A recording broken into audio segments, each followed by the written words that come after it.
فالسا گو کہ ایک موسمی پھل ہے اور اس کا ڈیوریشن بھی بڑا کم ہوتا ہے. یہ زیادہ سے زیادہ 2 مہینے جو ہے وہ مارکیٹ میں رہتا ہے. اور پاکستان میں کئی علاقوں میں اس کے درخت ہیں اور اس کو جمع کر کے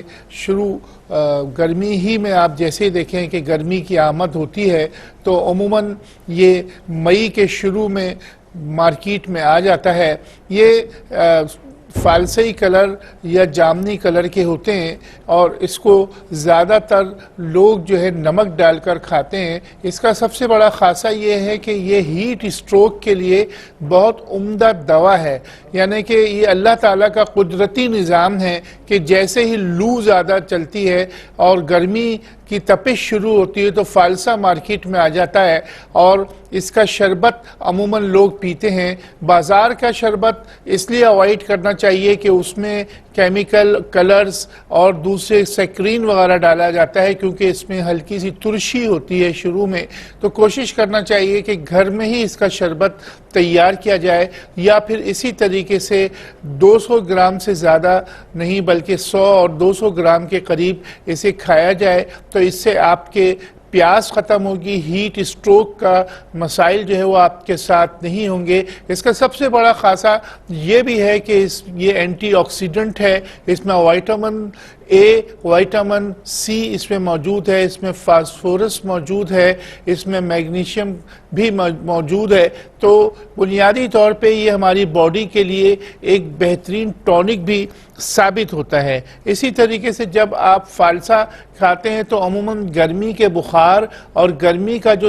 درد ہوتا ہے, سر میں درد جو ہوتا ہے کہ گرمی کی وجہ سے سر میں تپش کی وجہ سے سر میں درد ہوتا ہے, اس کے لیے فالسا بڑی عمدہ چیز ہے کہ فوری طور پہ اس کو گرائنڈ کر کے اور اس کو اسی طریقے سے اس کا ست جو ہے وہ گاڑھا گاڑھا سا بیج ہٹا کے اور وہ پیا جائے تو آپ کے سر کا درد ختم ہو جاتا ہے. اور عموماً یہ وہ لوگ جن کو نوزیا بہت زیادہ ہوتا ہے اور وامٹ زیادہ ہوتی ہے, چونکہ عموماً کئی چیزوں کی وجہ سے گرمی کے موسم میں بدہضمی اور عموماً جو ہے فوڈ پائزنگ کی شکایت ہو جاتی ہے. ایسے میں بھی اگر آپ فالسے کو کوٹ کر اور اس کو اسی طریقے سے کپڑے میں نچوڑ کے اور اس کا جوس نکال کے اس میں بہت ہلکا سا کالا نمک ڈال کے مریض کو 2 ٹیبل اسپون تھوڑی تھوڑی دیر میں دیں گے تو یہ آپ کے صفرے کو ختم کرتا ہے, آپ کی متلی کو ختم کرتا ہے. اور عموماً یہ جو خون کے اندر گرمی ہو جاتی ہے جسے ہم جگر کی گرمی کہتے ہیں اس کے لیے بڑی عمدہ چیز ہے.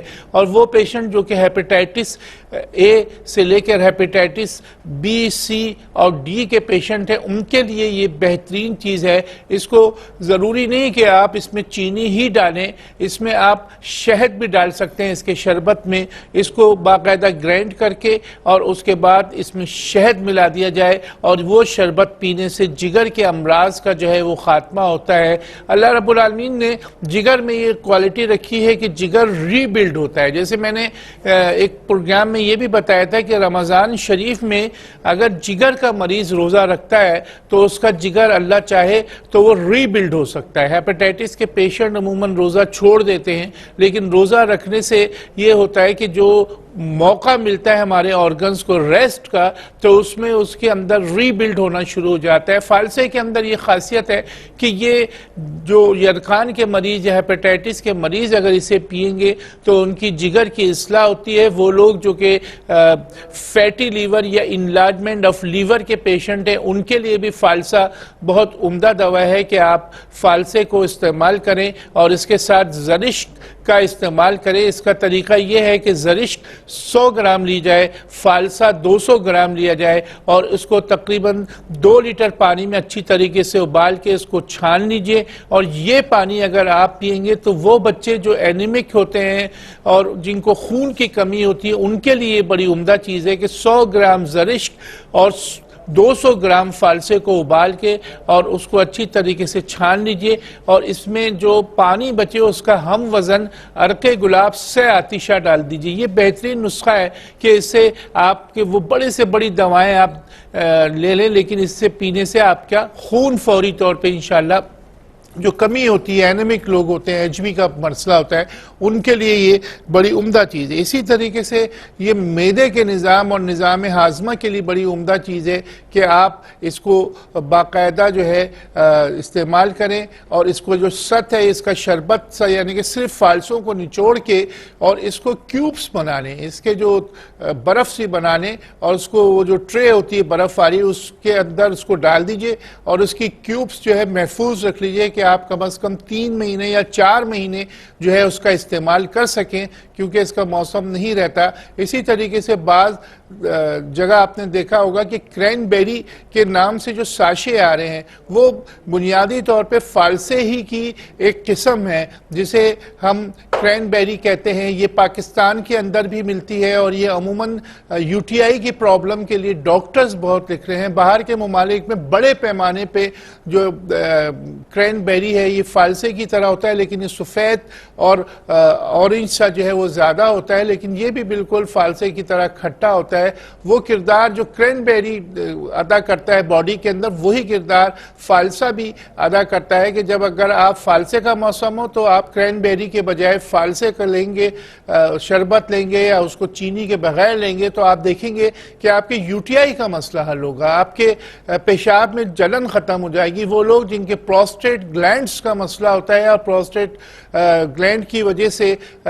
کافی مسائل پیدا ہو جاتے ہیں، تو وہ آپ جب فالسے کا شربت پئیں گے پانی ملا کے جس میں چینی ایڈ نہیں کریں گے، تو آپ دیکھیں گے کہ آپ کے پیشاب کی جلن ختم ہو جائے گی، پیشاب کی مقدار اچھی ہو جائے گی، اور جو پروسٹیٹ کی وجہ سے پیشاب رک کے آتا ہے اس کے لیے بھی کرین بیری کے علاوہ فالسا جو ہے وہ بڑی عمدہ دوا ہے۔ بنیادی طور پہ کرین بیری جو ہے وہ ہربل ہے، اور اس کے اوپر بڑی تحقیق ہوئی، بڑی ریسرچ ہوئی، اور بڑے پیمانے پہ یورپ میں، امریکہ میں اس کے باغات لگائے گئے، اور یہ عموماً پانی میں ڈپ رہتا ہے، یعنی کہ یہ جو فالسا ہوتا ہے یہ تو قد آور درخت ہوتا ہے، لیکن کرین بیری اور فالسے کا فرق میں بتا رہا ہوں کہ کرین بیری کا جو رول ہے باڈی میں وہی ہوتا ہے، لیکن اس کا طریقہ کار آپ گوگل کر کے دیکھیے کہ ایک بڑا اچھا انداز ہوتا ہے کہ اس کو کاشت کیا جاتا ہے۔ لیکن فالسا اللہ رب العالمین کی نعمت یہ کہ یہ ہمارے ملک میں بے انتہا ہوتا ہے، اور اس کا قد آور درخت ہوتا ہے، اس کے پتے بہت عمدہ ہوتے ہیں۔ عموماً جن لوگوں کو جلد کی بیماری ہو جاتی ہے، جلد میں نشانات ہو جاتے ہیں، جلد میں خارش ہوتی ہے، جلد میں الرجی ہوتی ہے، تو آپ اس کے پتے جو ہے اگر رگڑیں گے تو وہ بہتر ہو جائے گا۔ اسی طریقے سے اس کی چھال بہت عمدہ چیز ہے شوگر پیشنٹ کے لیے۔ تو اس میں عموماً یہ ہوتا ہے کہ جب فالسے اترتے ہیں، فالسے اترنے کے بعد ظاہری بات ہے وہ 1 سال کا ریسٹ ہوتا ہے، تو اس درمیان میں اگر آپ اس کی چھال نکال لیں اور اس کو خشک کر کے اور اس کے بعد پھر اس کا پاؤڈر بنا لیں، تو میں نے دیکھا کہ عموماً فالسے کی چھال اور جڑ کا پاؤڈر جو ہے یہ عموماً وہ لوگ جن کے پیشاب کے مسائل ہوتے ہیں، جن کو جریان کا مسئلہ ہوتا ہے، جن کو شوگر کا مسئلہ ہوتا ہے، ان کے لیے بڑی عمدہ چیز ہے، اور یہ شوگر کا علاج بھی ہوتا ہے۔ عموماً یہ دیکھا گیا ہے کہ جو جڑ اور چھال، جیسے میں نے عرض کیا کہ یہ شوگر کے لیے، یو ٹی آئی کے لیے اچھا ہے، اسی طریقے سے جڑ اور چھال کا پاؤڈر سکھا کے اگر آپ محفوظ کر لیں تو گھٹنوں میں جو درد ہوتا ہے، نیچے ٹانگوں میں، گھٹنوں میں، جوڑوں میں، اور کمر کے پٹھے جو اکڑ جاتے ہیں، ان میں عموماً آپ نے دیکھا کہ مریض پریشان ہوتا ہے کہ میں یوں سیدھا ہوتا ہوں تو درد ہوتا ہے، L7 L6 پیچھے بیک سائڈ پہ جو مہرے ہوتے ہیں ان میں درد ہو جاتا ہے، تو اس کے لیے بھی فالسے کی چھال اور فالسے کی جڑ اگر آپ کو نہیں ملتی تو آپ کہیں بھی سندھ کے علاقے میں جو درخت بہت زیادہ ہیں وہاں سے منگوا لیجئے اور اس کا پاؤڈر کیجئے۔ اور یہ میرا تجربہ رہا کہ عموماً ٹائپ 2 کہ جو شوگر ہوتی ہے ان کے لیے یہ بڑی عمدہ چیز ہے، یہ دونوں چیزوں کا پاؤڈر، اور جو جسم میں اکڑاہٹ جو ہوتی ہے، اور عموماً جو شوگر پیشنٹ کے کریمز اٹھتے ہیں، یعنی کہ نیچے پنڈلیوں میں آپ نے دیکھا گھٹنے کے نیچے کی جو جگہ ہوتی ہے اس جگہ پہ کھچاؤ ہوتا ہے، اور باقاعدہ سوتے ہوئے مریض جو ہے اچھل جاتا ہے، اچک جاتا ہے، اس کو اتنا شدید درد ہوتا ہے، تو اس کے لیے کریمز ختم کرنے کے لیے جو ہے یہ بڑی عمدہ چیز ہے کہ آپ فالسے کا چھال اور اس کی جڑ کا پاؤڈر کا استعمال کریں، فالسے کے موسم میں فالسے کا استعمال کریں، اور اسی طریقے سے پانی کا انٹیک کسی نہ کسی طریقے سے ہم کو گرمی کے موسم میں زیادہ رکھنا ہے۔ جیسے میں نے پروگرام کے شروع میں بتایا کہ ہیٹ اسٹروک کی جو ہے فالسا بہترین دوا